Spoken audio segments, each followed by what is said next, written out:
میرا نام ہے ڈاکٹر سعید محمد انور شاہ. تقریباً یہ 28-29 سال بنتے ہیں جو میرا تجربہ بنتا ہے نیورولوجی میں.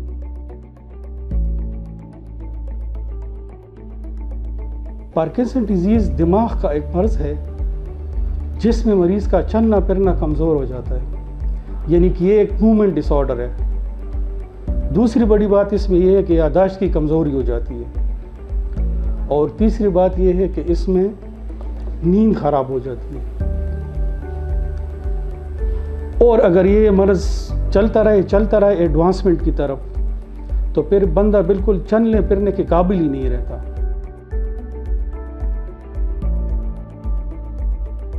تو دماغ کے اندر کا وہ حصہ جس کو ہم بیزل گینگلیا بولتے ہیں، اور یہ ڈاکٹری زبان میں اس کو ایکسٹرا پیرامیڈل سسٹم بولتے ہیں. تو یہ بیزل گینگلیا کا جو اندر برین کے اندر جو علاقہ ہے، اس کی کمزوری سے یا ڈی جنریشن سے یہ بیماری شروع ہوتی ہے. بیزل گینگلیا میں ہوتا کیا ہے کہ بیزل گینگلیا میں ایک نیورونز یا اعصابی رگوں کی ایک سرکٹ ہوتی ہے کہ جس میں ڈوپامین ہوتی ہے. اس کو نائگروسٹرائٹل پاتھ وے بولتے ہیں. ہوتا یہ ہے کہ نائگروسٹرائٹل پاتھ وے اور ڈوپامین اس میں کم ہونا شروع ہو جاتا ہے. یہ ایک قسم کی ڈی جنریشن شروع ہو جاتی ہے جس سے مریض میں علامات ظاہر ہونا شروع ہو جاتے ہیں.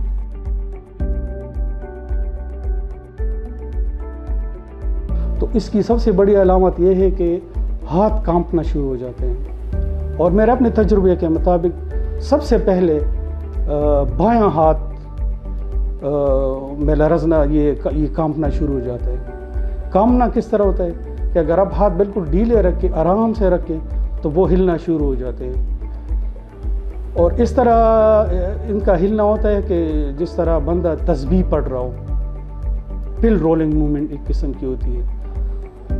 اور جس وقت آپ آرام سے ہاتھ رکھیں تو ہاتھ ہل رہے ہوتے ہیں، اس کو ہم ریسٹنگ ٹریمر بولتے ہیں. تو دائیں ہاتھ سے شروع ہوتا ہے، پھر بائیں میں آ جاتا ہے، اور اس طرح پھر جو میں آ جاتا ہے، اور پھر ٹانگوں میں اوور دا ٹائم جب یہ ڈی جنریشن پروسیس آگے جا رہی ہوتی ہے. اس میں ہاتھ کامنے کے علاوہ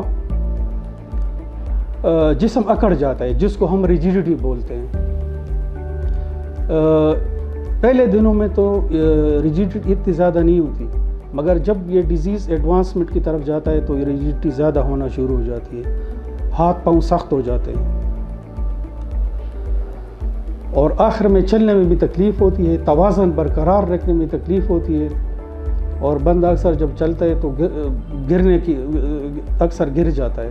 چہرے کے تاثرات ختم ہو جاتے ہیں جس کو ہم ماسک فیشیز بولتے ہیں. حافظہ کمزور ہو جاتا ہے اور مریض آگے کی طرف جھکنا شروع ہو جاتا ہے. اور جس طرح میں نے کہا کہ مرض کے آخر میں تو بالکل بندہ حرکت کے قابل ہی نہیں رہتا، یعنی موومنٹ ہی نہیں کر سکتا، بالکل فریز ہو جاتا ہے. اچھا، اس پارکنسن ڈیزیز کی کچھ قسمیں بھی ہیں جس کو ہم مختلف ٹائپس میں ڈیوائڈ کرتے ہیں.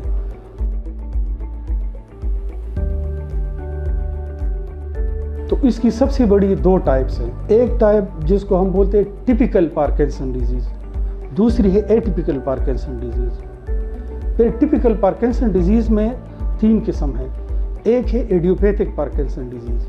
ایڈیوپیتھک یہ ایک ڈاکٹری لفظ ہے جس کا مطلب ہے کہ یہ مرض تو شروع ہو رہا ہے مگر اس کا پتہ نہیں ہے کہ کیوں شروع ہو رہا ہے، وجہ پتہ نہیں ہے. تو اس لیے بولتے ہیں اس کو جوینائل پارکنسن بھی بولتے ہیں کہ یہ ینگ لوگوں میں شروع ہوتا ہے.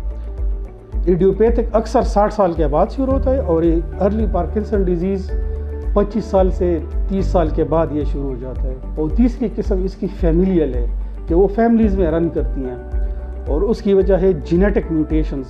بعض کہتے ہیں کہ یہ انوائرمنٹ میں جو ٹاکسن ہوتے ہیں اس کی وجہ سے ہوتا ہے، بعض کہتے ہیں کہ وائرل انفیکشنز ہوتی ہیں تو اس کی وجہ سے ہوتا ہے، مگر ایگزیکٹ پتہ نہیں ہے. تو اس ڈیزیز کو ایڈیوپیتھک ٹائپ کو ہم ٹریٹ تو کر سکتے ہیں مگر یہ کیوریبل نہیں ہے. پھر ایک دوسری، مگر اس کو ہم بولتے ہیں سیکنڈری پارکنسنزم.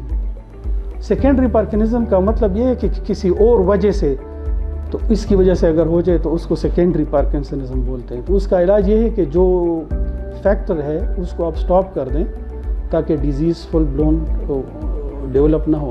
اور اکثر اگر آپ وہ دوائی یا وہ جو نشہ جو کرتا ہے وہ اگر سٹاپ کر لے تو پھر وہ ٹھیک بھی ہو جاتا ہے.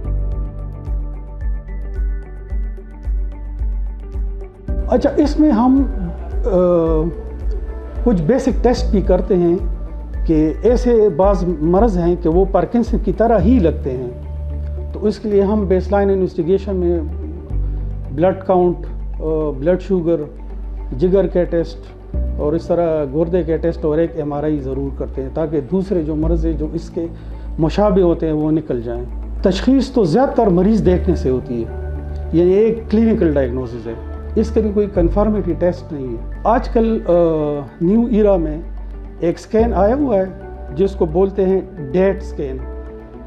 ڈیٹ سکین کا مطلب ہے ڈوپامین ٹرانسپورٹر سکین، تو اس سے ریزنیبلی یعنی کہ ڈائگنوسس کنفرم ہو جاتی ہے، مگر اکثر اس کی ضرورت بھی نہیں ہوتی، کلینکل سمٹمز سے ہی اس کا پتہ چل جاتا ہے۔ پھر اگر فیملیل پارکنسن ڈیزیز ہے تو وہ فیملیز میں رن کرتی ہے، تو پھر جینیٹک ٹیسٹ بھی بندہ کر سکتا ہے۔